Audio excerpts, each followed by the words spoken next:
देखिए, ये Indian civilisation and culture का अंतिम पार्ट है। अगर इससे पहले आप पार्ट नहीं देखे हैं 1, 2, 3 तो जा कर के देख लीजिए। इस चैनल पर नए हैं तो इस चैनल को फॉलो कर लीजिए। अगर 40 नंबर पाना है ऑब्जेक्टिव में तो आप पूरा का पूरा वीडियो देखिए। और समय नहीं गवाते हैं, आ जाइए हम लोग 18वां पैराग्राफ से देखते हैं। 18वां पैराग्राफ देखिए क्या बोल रहे हैं हमारे महान व्यक्ति महात्मा गांधी कि गो टू ग्रीस, ग्रीस जाओ ना। Where is the world famous Attic civilization, Greece जाओ ना। वेयर इज, कहां है the world famous Attic civilization, विश्व प्रसिद्ध जो पुरानी सभ्यता है वो कहां है।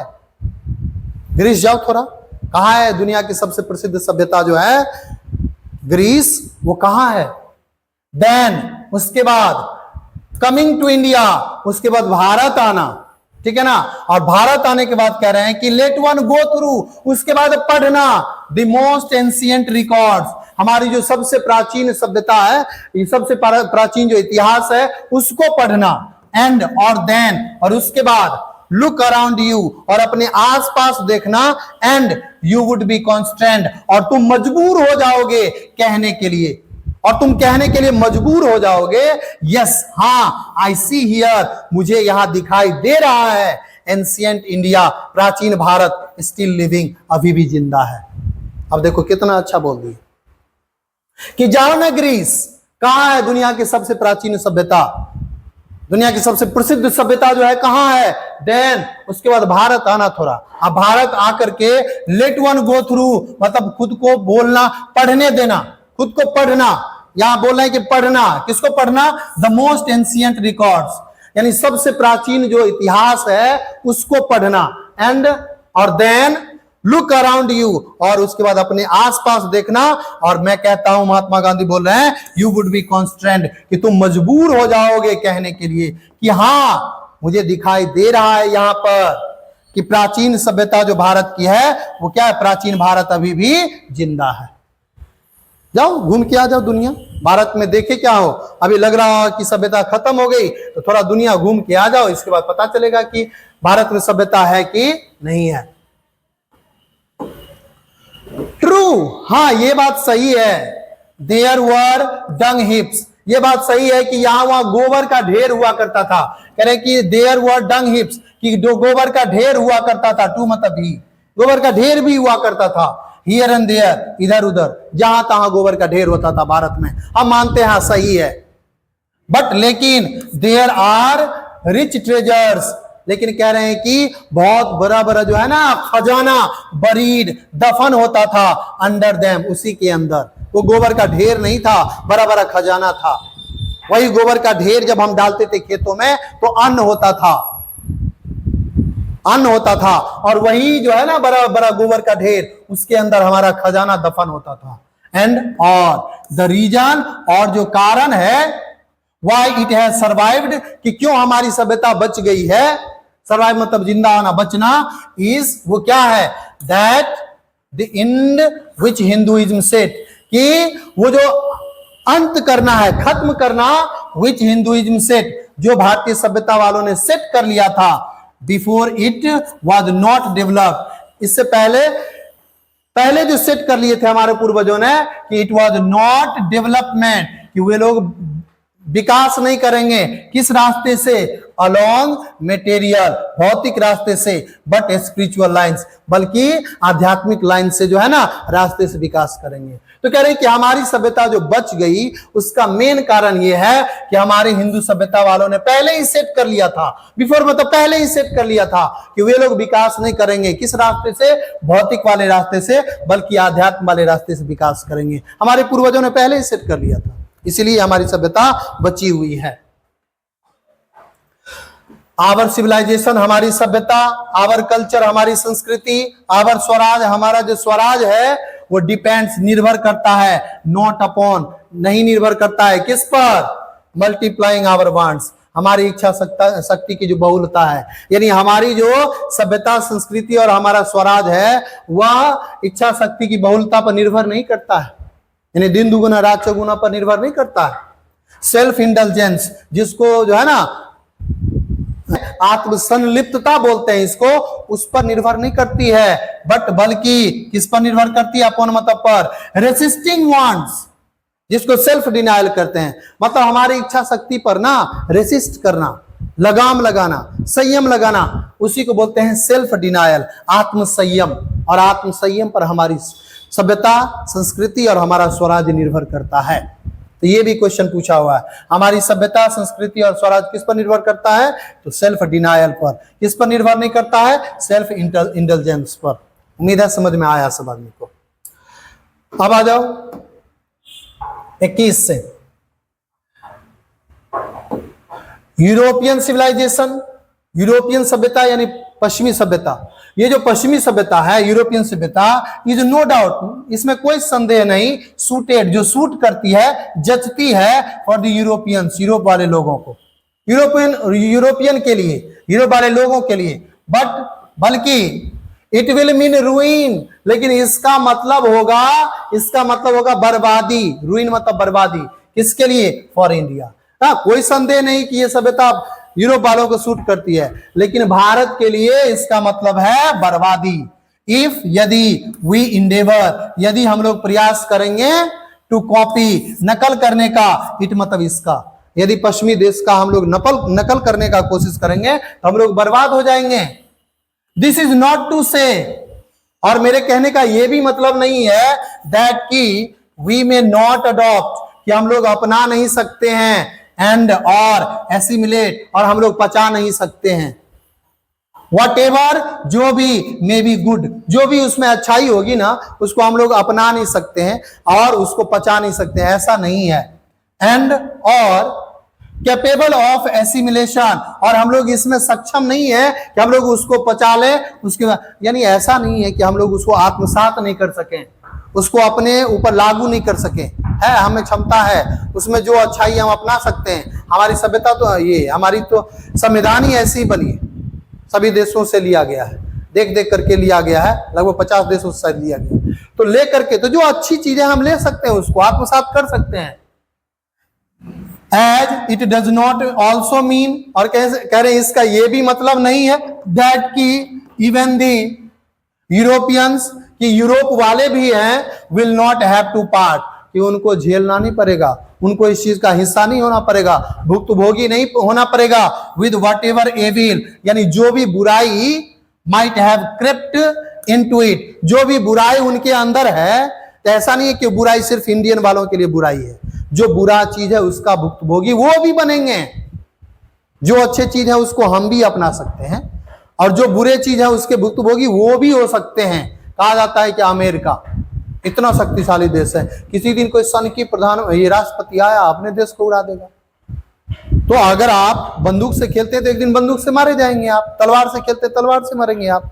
तो इसी प्रकार से ऐसा नहीं है कि हम लोग उस चीज को अपना नहीं सकते हैं, अपना सकते हैं, ठीक है ना, लेकिन उसके अंदर जो बुराई है वो हमारे लिए नहीं है बुरी, उसके लिए भी बुरी है, ठीक है। अब 22 नंबर में देखिए सवाल, कह रहे कि दी इंसेसेंट सर्च, कह रहे कि निरंतर जो खोज है ना, फॉर, सर्च फॉर मतलब खोज या तलाश, मेटेरियल कंफर्ट यानी आरामदेह चीजों का, सुखदेह आरामदेह चीजों का जो तलाश है, नियमित रूप से खोज हो रहा है, एंड और देयर मल्टीप्लीकेशन, और उनकी बहुलता, नियमित रूप से आरामदेह चीजों का की जो खोजें हो रही है और उसकी बहुलता है ना, इज सच एन एविल, वो इतनी बुरी है, एंड और आई मेक बोल्ड, और मैं दावे के साथ कह सकता हूं, टू से मतलब कह सकता हूं, दैट की यूरोपियंस, यूरोप वाले, देम सेल्फ, वो खुद जो है ना, विल हैव टू रीमॉडल, खुद से रीमॉडल करेंगे, उन लोगों को करना पड़ेगा, पुनर्निर्माण करना पड़ेगा, देयर आउटलुक, अपने बनावट को, अपने देश का पुनर्निर्माण करना पड़ेगा। आज बना ले जितना बम बनाना है, जितना परमाणु बम बनाना है, एक दिन ऐसा आएगा कि खुद को रीमॉडल करना पड़ेगा, पुनर्निर्माण करना पड़ेगा अपने देश का, अपने बनावट का। If they are not perish, यदि वे लोग नहीं उसमें दबते हैं, बर्बाद होते हैं, under the weight of the comfort, यदि उनके अंदर वो आरामदेह चीजों के पीछे नहीं बर्बाद होते हैं, कुचलते हैं, to which they are becoming slaves, कह रहे हैं कि जिसका वो गुलाम होते जा रहे हैं ना, यदि वो बर्बाद नहीं हुए तो एक दिन उनको खुद निर्माण करना पड़ेगा। नहीं सुधरे तो एक दिन उनको खुद निर्माण करना पड़ेगा। आज जिसका वो गुलाम बनते जा रहे हैं। इट में भी हो सकता है कि माई रीडिंग, मेरा जो पढ़ना है, अनुमान लगाना, इज रॉन्ग, वो गलत हो, बट लेकिन आई नो दैट, लेकिन मैं जानता हूं कि फॉर इंडिया, भारत के लिए, टू रन आफ्टर, पीछे भागना, भारत के लिए जो पीछे भागना है ना, द गोल्डन फ्लीस, इन चमचमाती चीजों के पीछे, is to court certain death, इसका मतलब होगा टू कोर्ट, बुलावा देना, किसको? सर्टेन डेथ, निश्चित रूप से मृत्यु को। भारत अगर इस चीज के पीछे भागी ना, तो भारत का, इसका मतलब होगा कि भारत जो है ना, वो निश्चित रूप से बुलावा दे रही, किसको? डेथ को, मृत्यु को।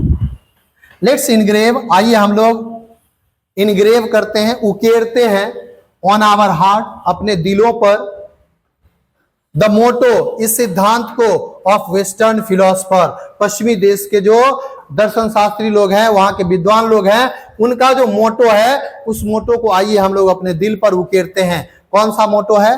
Plane living and high thinking, सादा जीवन उच्च विचार। तो पूछा जाएगा क्वेश्चन कि सादा जीवन उच्च विचार मोटो किसका है?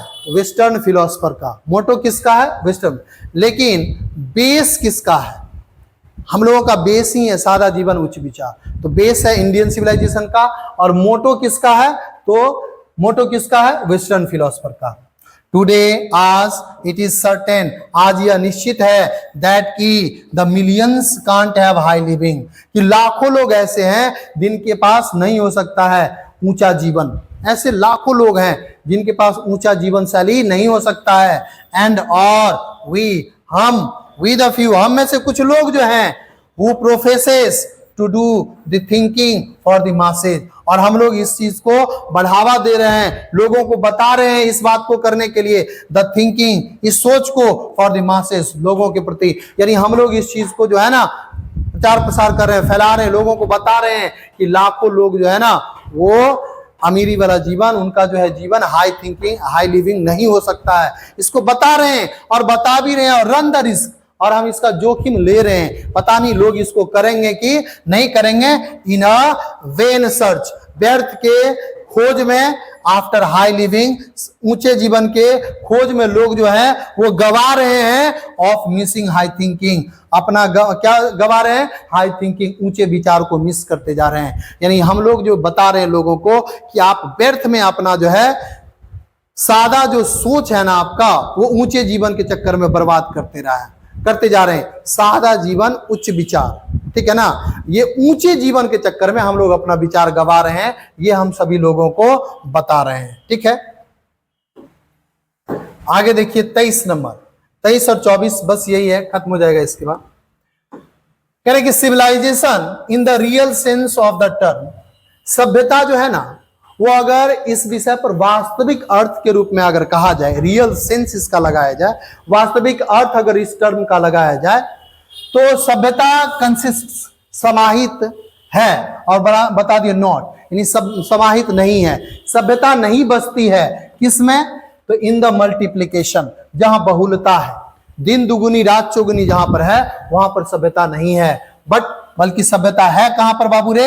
In the deliberate and voluntary restriction.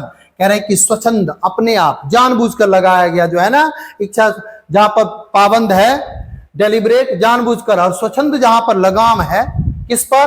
तो ऑफ वांट्स, इच्छा शक्ति पर। कह रहे हैं कि जहां पर आप जानबूझकर लगाए हुए हैं, अपने आप पर काबू किए हुए हैं, संयम है, वहीं पर सभ्यता है। इच्छा शक्ति पर जहां लगाम है, वहीं पर सभ्यता है। दिस अलॉन इंक्रीजेज, और कह रहे ये अकेले जो है ना, वो बढ़ाती भी है, बढ़ती भी है, और प्रमोट्स, और बढ़ावा देती है। किसको बढ़ावा देती है? कंटेंटमेंट, यानी सभ्यता खुद बढ़ती भी है, खुद बढ़ाती भी है, बढ़ावा भी देती है। किसको? संतोष को। कंटेंटमेंट मतलब संतोष।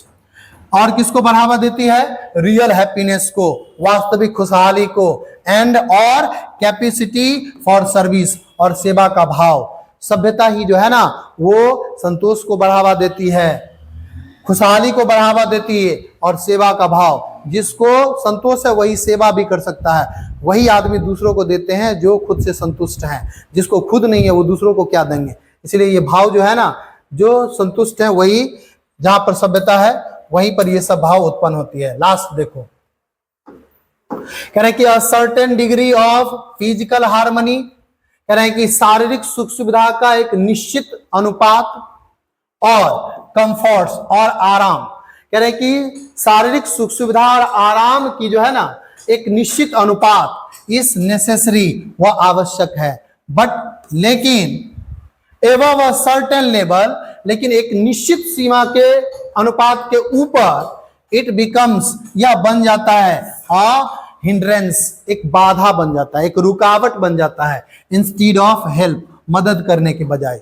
यदि अगर आपके पास शारीरिक सुख सुविधा आराम ज्यादा हो तो यह जो है ना वो आपके अंदर जो है ना वो बाधा बन जाता है, हेल्प करने के बजाय आप किसी का हेल्प नहीं कर पाते हैं, ये बाधा बन जाता है आपके लिए। Therefore, इसीलिए the ideals of creating an unlimited number of wants and satisfying them seems to be a delusion and a snare। अब यहां पर देखो क्या कह रहे हैं, इसीलिए the ideals, ये जो विचार है, ये जो आदर्श है आपके मन में, क्रिएटिंग, उत्पन्न करने का, क्या, एन अनलिमिटेड नंबर, एक अनिश्चित संख्या में, ऑफ वांट्स, इच्छा शक्ति, यानी आपके मन में जो ये इच्छा शक्ति की जो अनलिमिटेड वांट आती है, नंबर आते हैं, संख्या आती है, एंड और सेटिस्फाइंग देम, पहले तो ये इच्छा शक्ति बहुत बड़ी संख्या में आए और फिर उसको संतुष्ट करने की इच्छा, ये विचार आए, कह रहे हैं कि ये मालूम पड़ते हैं टू बी अ डिल्यूजन, एक भ्रम, ये भ्रम है। आज तक किसी का सब शौक पूरा नहीं हुआ है, ये एक भ्रम है और यह क्या है, माया जाल है। ये भ्रम है और एक माया जाल है। आज तक ना किसी का सारा शौक पूरा हुआ है, ये भ्रम ही है और कुछ नहीं है। द सेटिस्फैक्शन, कह रहे हैं कि ये जो संतुष्टि है ऑफ वंस फिजिकल नीड्स, किसी के शारीरिक जरूरत की, इवन जहां तक कि द इंटेलेक्चुअल नीड्स, जहां तक बौद्धिक जरूरत की, ऑफ वंस नैरो सेल्फ, यानी खुद की जो संकीर्ण जो मानसिकता है, मस्ट मीट, उसको कह रहे हैं कि लाना पड़ेगा एट अ सर्टेन पॉइंट, एक निश्चित बिंदु पर, अ डेड स्टॉप, एक निश्चित सीमा पर दोनों चीज, शारीरिक सुख, मानसिक सुख, इसकी पूर्ति, इस सबको एक साथ लाना पड़ेगा बिफोर, इससे पहले कि डीजेनरेट्स, इससे पहले कि यह दोबारा उत्पन्न कर दे इनटू फिजिकल एंड इंटेलेक्चुअल वोलपचसनेस, यानी शारीरिक और भौतिक जो असंतोष है ये उत्पन्न कर दे दोबारा, उससे पहले हमें क्या करना होगा, इन सबको एक साथ लाना होगा, सबको एक जगह पर लाना होगा, केंद्रित करना होगा। और कह रहे हैं कि अ मैन मस्ट अरेंज, एक इंसान को निश्चित रूप से व्यवस्थित करना होगा, his physical and cultural circumstances, उसके शारीरिक और सांस्कृतिक जो सर्कमस्टांसेस है, उसकी जो परिस्थिति है, सो दैट, ताकि दे डू नॉट हिंडर, ताकि वो उत्पन्न ना कर पाए, किसको, ताकि वो रोक ना पाए, हिम, उसको, इन हिज सर्विस, अपने सेवा से, किस चीज का सेवा बाबू रे, ऑफ ह्यूमैनिटी, मानवता का, ऑन विच, जिस पर ऑल हिज एनर्जीज, इनकी सारी जो है ना ऊर्जाएं, शुड बी कॉन्सेंट्रेटेड, केंद्रित हो। ये हमारा अंतिम पार्ट था इंडियन सिविलाइजेशन एंड कल्चर का। अगले पार्ट में हम क्वेश्चन आंसर लाएंगे। तो सब आदमी चारों पार्ट देखे होंगे, उम्मीद है कि अच्छा लगा होगा। अगर अच्छा लगा तो इस सभी को शेयर करिए, एक बार नहीं समझे दोबारा देखिए, दोबारा नहीं तिबारा देखिए, लेकिन बढ़िया से चैप्टर को समझ लीजिएगा, तभी जा करके आपसे सारा क्वेश्चन बनेगा। अगर नहीं पढ़े होंगे पिछला वाला पार्ट तो पूरा पढ़ लीजिए, और इस चैनल पर नए हैं तो सब आदमी इसको सब्सक्राइब कर लीजिए और ज़्यादा से ज़्यादा इसको शेयर करिए, ठीक है। हमारे स्क्रीन पर जो दिख रहा है यहाँ से जाकर के आप प्ले स्टोर पर देख सकते हैं आप हमारे सभी वीडियो को। Thank you very much for watching this video. Have a nice